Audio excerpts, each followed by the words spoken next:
उत्तर प्रदेश विधानमंडल का सत्र आज से प्रारंभ हो रहा है। ये मानसून सत्र है। मानसून सत्र में मैं सबसे पहले सभी माननीय जनप्रतिनिधियों का, माननीय विधायक, माननीय विधान परिषद सदस्य और विधानमंडल की कार्रवाई को सकुशल संपन्न करने में योगदान देने वाले सभी दलों से जुड़े हुए अन्य जो उनके सहयोगी हैं, विधानसभा और विधान परिषद के सचिवालय से जुड़े हुए जो अधिकारीगण हैं, इन सब का मैं हृदय से स्वागत करता हूं। हम सब जानते हैं कि उत्तर प्रदेश ने फरवरी में ही अपना बजट पास कर लिया था। मानसून सत्र में प्रदेश की आवश्यकता को ध्यान में रखते हुए पहला अनुपूरक मांग भी सदन में प्रस्तुत होगा। स्वाभाविक रूप से उत्तर प्रदेश आज देश की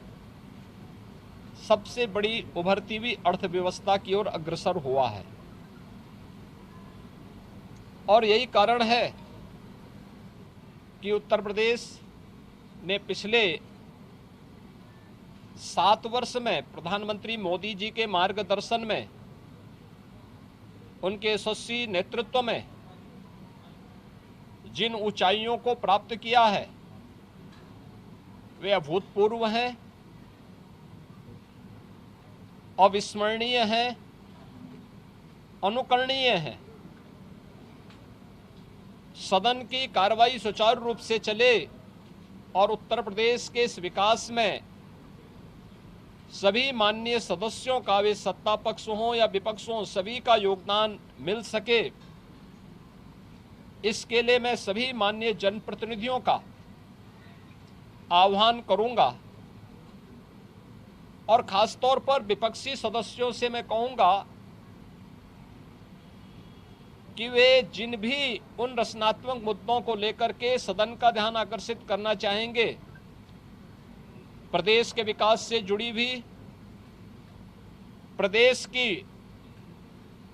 जनता जनार्दन से जुड़ी हुई हर समस्या का समाधान करने के लिए सरकार पूरी प्रतिबद्ध है। सदन का मंच उस चर्चा का, परिचर्चा का विषय बने, इसके लिए हम लोग पूरी तैयारी के साथ, मेरे सहयोगीगण उसका जवाब देंगे। सरकार इसका जवाब देने के लिए पूरी तत्परता के साथ वहां पर उपस्थित रहेगी। सदन की कार्रवाई सुचारू रूप से चल सके, विधायी कार्य सकुशल संपन्न हो सके, इसके लिए माननीय सदन से जो भी माननीय सदस्यगण हैं, उन सब से मैं अपील करूंगा कि वे सभी अपना सकारात्मक योगदान मानसून सत्र के सुचारू संपन्न करने में अपना योगदान देंगे। इसके लिए आज से प्रारंभ हो रहे मानसून सत्र में मेरी सभी माननीय सदस्यों से अपील होगी। मैं एक बार फिर से मानसून सत्र के प्रारंभ होने के लिए के अवसर पर सभी अपने माननीय सदस्यों का, जो इस सदन के कार्यक्रम में भाग लेने के लिए आए हैं, वैसे भी यह देवादिदेव महादेव का पावन मास सावन मास है और सावन मास में बड़े पैमाने पर हमारे जो शिव भक्त हैं, वे सभी शिव भक्त इस पूरे मास में इस कार्यक्रम के साथ जुड़े हुए हैं। तो सावन मास में एक तरफ शिव भक्तों की कावड़ यात्रा और दूसरी तरफ जनता जनार्दन की सेवा के लिए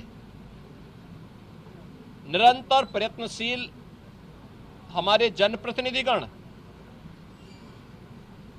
उनसे जुड़े हुए मुद्दों को लेकर के, प्रदेश के विकास से जुड़े हुए मुद्दों को लेकर के, प्रदेश के जुड़ी हुई किसी समस्या को लेकर के सदन के मंच पर जो भी पटल पर जो भी बातें उनके द्वारा रखी जाएंगी, उन मुद्दों पर एक सकारात्मक बहस के लिए सरकार पूरी तैयारी के साथ है। और मुझे पूरा विश्वास है कि मानसून सत्र को यहाँ पर प्रदेश के विकास, जन कल्याण से जुड़े हुए अनुपूरक मांगों को एक सार्थक चर्चा का विषय बना करके हम उसे व्यवस्थित रूप से आगे बढ़ाने में अपना योगदान देंगे। आज के इस अवसर पर एक बार फिर से मानसून सत्र के प्रारंभ में सभी माननीय सदस्यों का मैं अपने सहयोगियों की ओर से, मेरे दोनों सहयोगी उप मुख्यमंत्री जो है श्री केशव प्रसाद मौर्य जी, श्री ब्रजेश पाठक जी, संसदीय कार्य मंत्री और वित्त मंत्री श्री सुरेश खन्ना जी, हमारे दोनों सहयोगी जो संसदीय कार्य राज्य मंत्री के रूप में अपना दायित्व निर्वहन कर रहे हैं, श्री मयंकेश्वर शरण सिंह जी, श्री जसवंत सैनी जी, इन सब की ओर से मैं सभी माननीय सदस्यों का एक बार फिर से स्वागत करता हूं और मानसून सत्र को सुचारू रूप से चलाने के लिए उन सब के सहयोग की अपेक्षा और आकांक्षा रखता हूं। धन्यवाद। जय हिंद।